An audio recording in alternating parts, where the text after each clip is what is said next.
Assalamualaikum warahmatullahi wabarakatuh. Eh, Good morning, selamat pagi, how are today? Apa kabar hari ini? Insya Allah Bu Fenty dalam beberapa menit ke depan akan berbagi tentang apa sih pengolahan dan pelaporan penilaian itu yang di slide sebelumnya atau di channel sebelumnya Bu Fenty sudah menjelaskan tentang apa itu penilaian, bagaimana menilai baik dari aspek menilai sikap spiritual, menilai sikap sosial, menilai pengetahuan dan keterampilan. Nah, untuk sesi kedua ini, Bu Fenty akan berbagi tentang pengolahan dan pelaporan penilaian. Nah, di sini kita lihat ya bahwa menilai itu kalau penilaian otentik kan harus semuanya, baik itu sikapnya, pengetahuannya, dan keterampilannya. Nah, sekarang di sesi pertama ada pengelolaan nilai sikap. Bagaimana sih mengelola nilai sikap dari mulai mendokumentasikan nilai sikap, mengolah nilai sikap, mendeskripsikan, sampai nantinya pada akhirnya menulis dalam rapot. Nah, di sini dari pengolahan nilai sikap ada hal-hal yang perlu diperhatikan. Yang pertama adalah pengolahan nilai kompetensi sikap dilakukan pada akhir semester. Jadi dalam mengolah nilai kompetensi sikap itu jangan langsung di awal ya kita menjudge misalkan si A itu dia memang pemalas, kurang disiplin. Nah, tetapi kita lihat misalkan barangkali misalkan setelah kita diberikan treatment misalkan anak berubah sehingga mengolah nilai kompetensi sikap itu dilakukannya pada akhir semester. Kemudian nilai kompetensi sikap diperoleh melalui teknik observasi. Tentunya ya, setelah kita mengamati, kemudian dicatat dalam teknik jurnal ya yang dapat didukung dengan teknik penilaiannya seperti ada penilaian diri, misalkan bagaimana diri sendirinya menilai, kemudian ada penilaian antar teman dan sebagainya. Nah, kemudian nilai kompetensi sikap pada akhir semester itu diperoleh dari semua nilai sikap sesuai kompetensi dasar semester bersangkutan. Jadi, misalkan dari mulai pertemuan pertama nih di KD pertama sikap murid kita seperti apa dalam hal kerjasamanya, misalkan dalam hal disiplinnya, tanggung jawabnya, misalkan. Nah, semua itu jadi semuanya nilai sikap yang sesuai dengan KD dalam semester bersangkutan. Kemudian nilai kompetensi sikap disampaikan dalam bentuk predikat dan deskripsi. Misalkan predikatnya apa nih? Sangat baik, misalkan A dengan menunjukkan sikap-sikap seperti ini dan lain sebagainya. Nah, selanjutnya, nah di sini bagaimana sih teknik atau dalam praktisnya pengolahan nilai sikap? Nah, di sini sudah dilihat ya ada contoh jurnal perkembangan sikap spiritual oleh wali kelas dan guru BK. Misalnya di sini ya, baik SD atau SMP. Nah, misalnya kita lihat pada tanggal 2 Oktober misalkan 2020, nama pesertanya siapa? Misalkan nama pesertanya Bahtiar atau nama pesertanya Ardan, misalkan catatan perilakunya nih, misalkan Bahtiar tidak mengikuti sholat Jumat yang diselenggarakan di sekolah, misalkan. Nah, itu dicatat dalam jurnal ini ya. Misalkan atau Ardan misalkan menjahili temannya ketika pembelajaran misalkan sehingga butir sikapnya apa nih bagian dari apa kalau tentang sholat berarti bagian dari ketakwaan kalau menjahili teman berarti bagian dari misalkan sikap baik dari karakter baik misalkan kemudian tindak lanjutnya bagaimana membina siswa tersebut misalkan tadi ya Bahtiar catatan perilakunya nih pada tanggal 2 Oktober itu dia tidak mengikuti sholat misalkan yang diselenggarakan di sekolah. Kemudian kita berikan pembinaan misalkan Bahtiar kenapa kamu tadi tidak mengikuti sholat misalkan alasannya apa kenapa kemudian diberikan pembinaan baik pendekatan religi maupun pendekatan psikologi. Misalkan di sini ada contoh rumonang ya mengganggu teman yang sedang berdoa sebelum makan siang misalkan. Nah, ini aspeknya ketakwaan, sehingga tindak lanjutnya berupa pembinaan. Sumber data nilai sikap. Nah, yang pertama, guru mata pelajaran dan wali kelas melalui pengamatan yang dicatat dalam jurnal selama proses pembelajaran. Jadi, datanya itu dilihat dari catatan jurnal selama proses pembelajaran.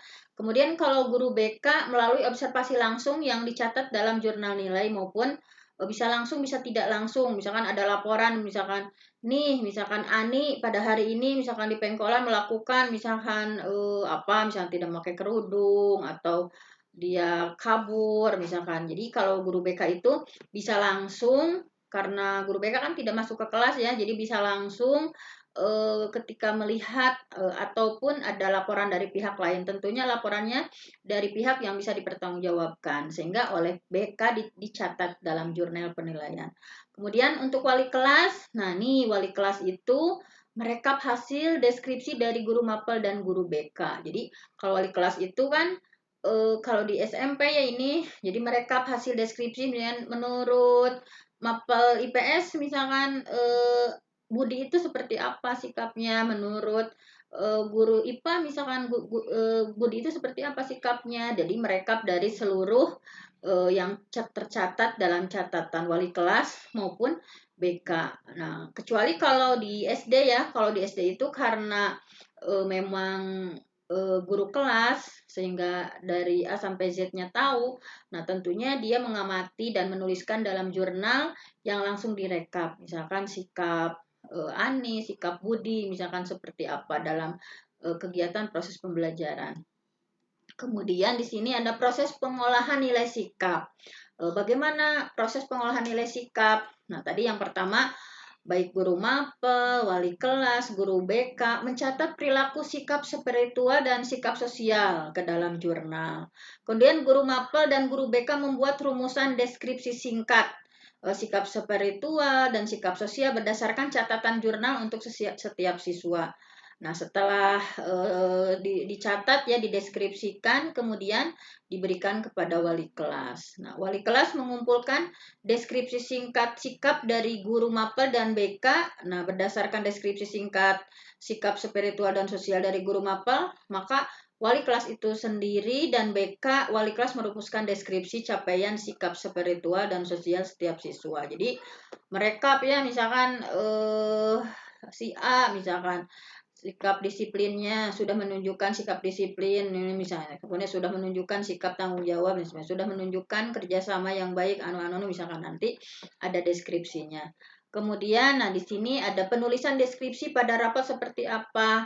Jadi deskripsi nilai sikap ditulis dalam kalimat yang bersifat memotivasi dan menyatakan nilai-nilai secara berturut-turut dari yang sangat baik, baik dan yang mulai berkembang. Jadi misalkan yang kan setiap orang berbeda-beda ya, misalkan si A kerjasamanya bagus tetapi disiplinnya belum tentu, misalkan si B tanggung jawabnya bagus tetapi kerjasamanya belum tentu. Nah ini dari mulai kriteria sangat baik, baik dan yang mulai berkembang. Nah contoh deskripsi sikap di sini misalkan sikap spiritual, predikatnya sangat baik, deskripsinya selalu bersyukur, selalu berdoa sebelum melakukan kegiatan, toleran kepada pemeluk agama yang berbeda, ketaatan beribadah, mulai berkembang. Jadi, misalkan dari yang lain-lainnya sangat baik, tetapi dalam hal ketaatan beribadahnya mulai berkembang. Kemudian misalnya sikap sosial, predikatnya baik, deskripsinya misalkan santun, peduli, percaya diri, kejujuran, kedisiplinan, dan tanggung jawabnya meningkat. Nah ini. Kemudian yang kedua adalah bagaimana sih mengolah penilai pengetahuan. Penilaian pengetahuan tentunya lebih ringan ya daripada menilai sikap. Kalau tadi menilai sikap mungkin harus pengamatan yang luar biasa, misalkan dari diri sendiri, dari teman, dari pengamatan guru, misalkan. Kalau penilaian pengetahuan di sini pengolahannya seperti apa? Yang pertama tentunya sama ya untuk pendokumentasian penilaian pengetahuan dulu, kemudian pengolahan nilai pengetahuan, pendeskripsian nilai pengetahuan, sampai pada akhirnya penulisan di raport. Nah, di sini pengolahan nilai pengetahuan harus diperhatikan ya. Nilai kompetensi pengetahuan diperoleh dari yang pertama tentunya dari PH ya, dari penilaian harian. Jadi pada setiap akhir pembelajaran suatu KD atau beberapa KD pada KI 3 tentunya. Kalau KI 1 kan tadi sikap spiritual, KI 2 sikap sosial. Sekarang kalau pengetahuan itu ada di KI 3. Jadi bagaimana guru PH atau penilaian harian pada setiap akhir pembelajaran suatu KD Jadi penilaian harian itu ketika berakhir suatu KD atau beberapa KD bisa digabung, misalkan ya tidak langsung penilaian harian karena ini KD-nya misalkan sederhana nih 2 KD digabungkan misalkan. Kemudian yang kedua adalah penilaian tengah semester. Nah ini penilaian tengah semester pada sekitar minggu ke-7 di suatu semester. Jadi di minggu ke-7 misalkan sudah ada ya penilaian tengah semester. Misalnya ini sudah beberapa KD nih tergabung, misal KD 1, KD 2, KD 3. Nah, di KD 4 misalkan di ketujuhnya maka diadakan PTS atau penilaian tengah semester. Kemudian ada yang namanya penilaian akhir semester pada akhir semester. Jadi ada penilaian harian setelah 1 KD selesai atau 2 KD selesai. Kemudian setelah beberapa KD selesai di minggu ke-7 dilakukan PTS. Nah di akhir nih KD-nya semuanya sudah selesai. Misalkan ada 8 KD, maka diadakan penilaian akhir semester di akhir semester. Kemudian, nah ini di sini bisa dilihat contoh penilaian dalam satu semester. KD 3.1, KD 3.2. Misalkan baru mengadakan penilaian hariannya di sini nih. Karena di sini sudah belum ya, belum KD 3.1, KD 3.2. Karena ini misalkan KD-nya tidak terlalu banyak sehingga penilaian hariannya di sini. KD 3.3 misalkan langsung penilaian harian. Kemudian di KD 3.4, KD 3.5. Nah, di sini penilaian harian ketiga misalkan digabungkan ya KD 3.4 dan KD 3.5. Nah, kemudian diadakan PTS nih sudah 5 KD yang dilalui. KD titik 1, 3.2, 3.3, 3.4 dan 3.5. Sudah 5 KD yang dipelajari kemudian diadakan PTS. Nah, kemudian dilanjut dengan KD 3.6, kemudian penilaian harian keempat, pembelajaran di KD 3.6 misalnya karena KD-nya luas, misalkan KD-nya banyak, pembahasan materinya, maka penilaian hariannya 2 kali. Nah, itu tidak apa-apa. Kalau ini kan KD-nya misalkan sedikit ya, isinya materinya, sehingga 2 KD penilaian hariannya 1. Tetapi ada juga KD tertentu yang memang panjang penjelasannya, misalkan ya, sehingga penilaian hariannya sampai 2 kali. Nah, ini boleh ya. Kemudian ada KD 3.7, KD 3.8 diadakan penilaian harian. Setelah selesai seluruh KD-nya ada 8 KD, maka diadakan penilaian akhir semester. Jadi penilaian akhir semester dilakukan setelah seluruh KD selesai dari KD 3.1 sampai 3.8. Nah, kemudian ini contoh pengolahan nilai penilaian hariannya seperti apa? Misalkan ini namanya Ani, Budi, dan lain sebagainya ya. Di 3.1 Ani itu nilainya 75, 3.2 60, 3.3 80, sehingga hasil penilaian hariannya 73,19. Kalau Budi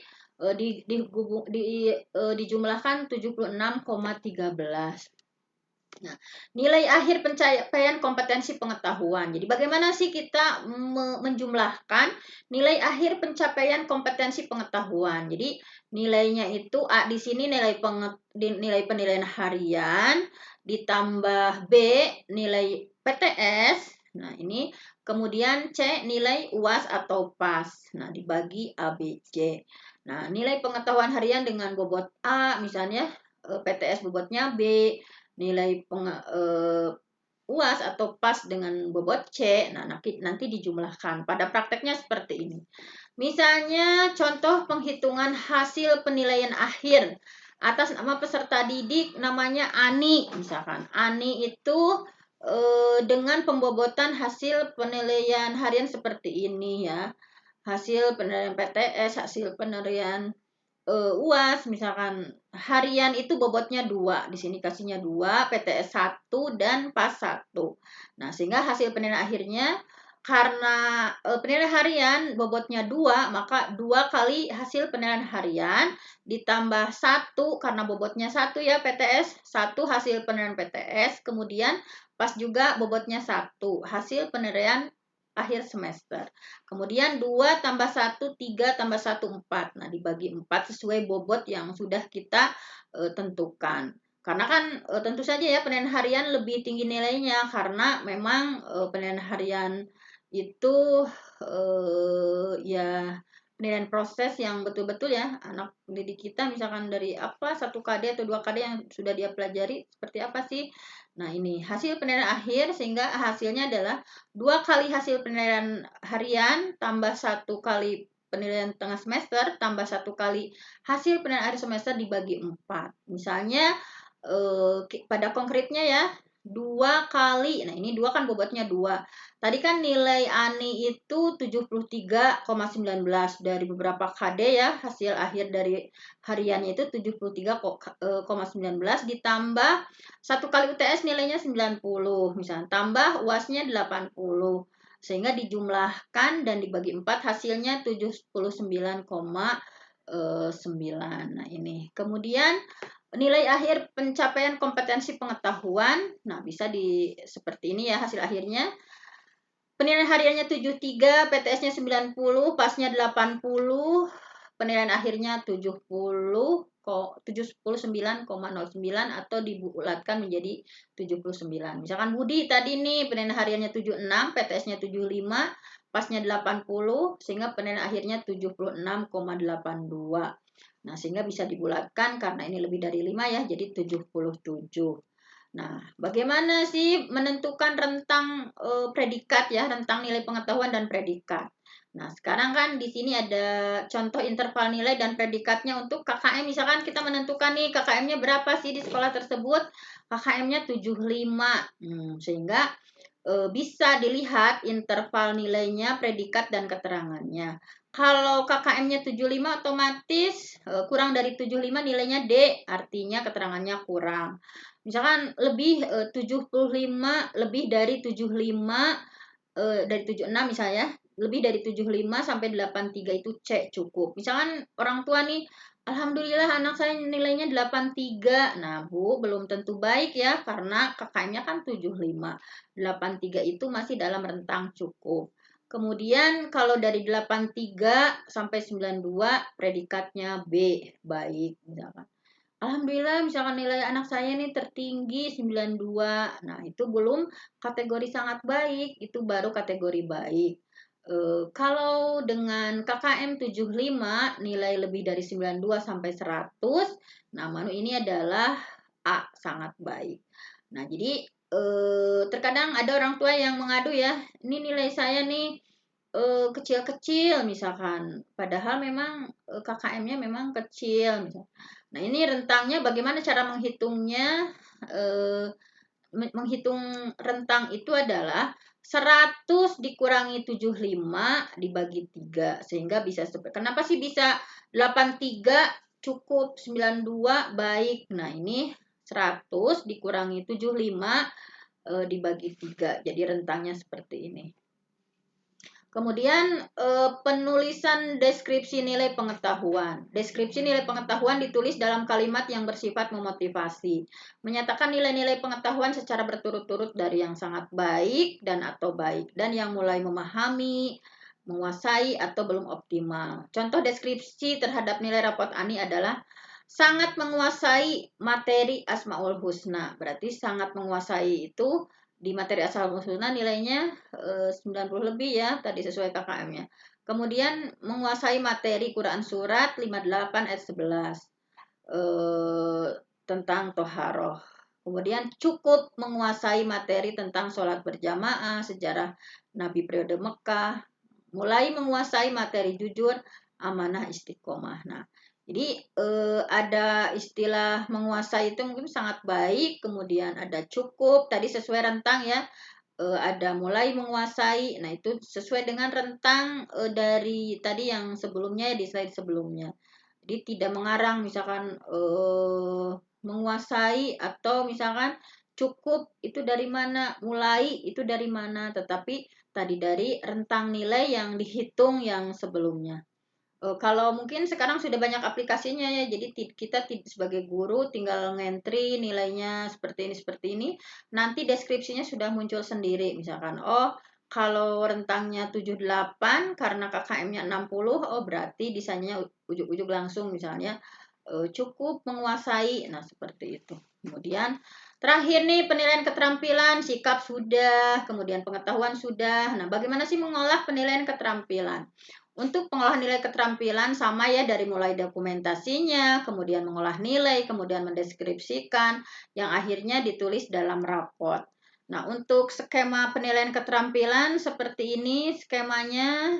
Nah, misalnya tentunya untuk keterampilan KD-nya KD 4 ya. Kalau KD 1 tadi sikap, kalau 3 pengetahuan, kalau 2 sikap sosial, kalau 4 itu artinya KI 4 tentang keterampilan. Jadi misalkan kita sebagai guru ya menilai misalkan keterampilannya dari KD 4.1 kita uji secara praktik, misalkan praktik. Kemudian di KD 4.2 praktek, misalkan prakteknya sampai 2 kali ya, karena misalkan tentang toharoh, misalnya contohnya ada berwudunya, ada mandi janabatnya, misalkan ada tayamum, misalkan. Nah, di sini misalkan praktiknya sampai 2 kali. Misalkan di KD 4.3 ingin dengan proyek nih, misalkan keterampilannya.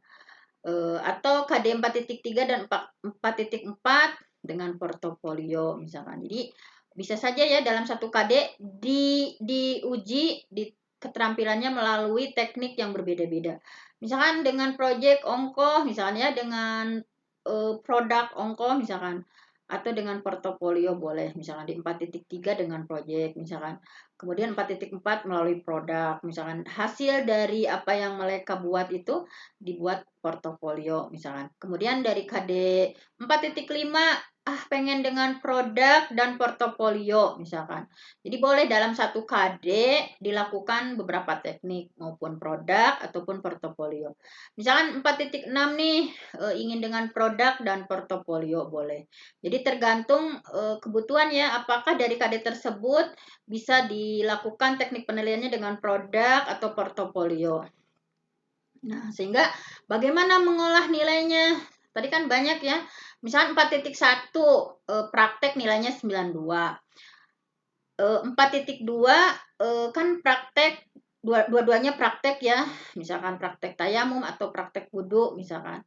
Nilai praktek pertama 66, terus 75. Nah, skor yang diambilnya itu kalau di keterampilan itu adalah tertinggi ya, tidak dirata-ratakan seperti pengetahuan, tetapi diambil 75 di praktek kedua, sehingga nilai yang diambilnya adalah 75 misalkan. Kemudian 4.3 nih dengan teknik proyek misalkan 87, sehingga nilainya 87. 4.4 teknik penilaiannya dengan produk, dengan proyek misalkan. Nah, ini dijumlahkan kalau seperti ini ya, dijumlahkan kemudian dirata-ratakan 81. 4.5 misalkan dengan produk saja dan portofolio, nah sehingga 80 skornya. 4.6 dengan teknik produk dan portofolio, sehingga diambil skor akhir KD 85, sehingga nilai akhir semester 83,33. Nah, jadi ini dijumlahkan kemudian seperti biasa dirata-ratakan sehingga dibulatkan 83. Nah, rentang nilai keterampilan dan predikat. Sama ya untuk predikatnya. Misalnya nih KKM-nya 64. Berarti yang kurang dari 64 nih D kurang.